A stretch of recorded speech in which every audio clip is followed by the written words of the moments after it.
Hello အားလုံးပဲမင်္ဂလာပါခင်ဗျာအရှာအာဆင်နယ်ခွန်တန်းကနေပြန်လဲကြိုဆိုလိုက်ပါတယ်ဒီနေ့မှာတော့ရိုမာနိုပြောထားတဲ့အာဆင်နယ်ရဲ့နွေရာသီအပြောင်းရွှေ့အစီအစဉ်ကိုကျွန်တော်အမြင်ပြန်လဲသုံးသပ်ခြင်းဖြစ်ပါတယ်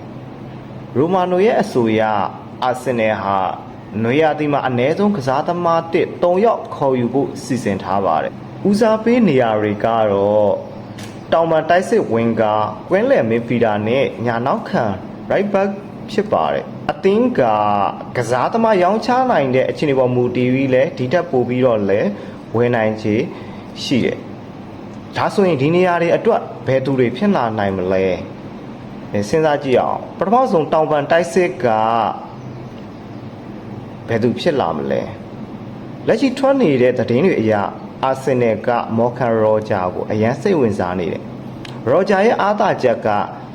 ဘဲတောင်ပန်ညာတောင်ပန်နဲ့နံပါတ်10နေရာတွေမှာပါကစားနိုင်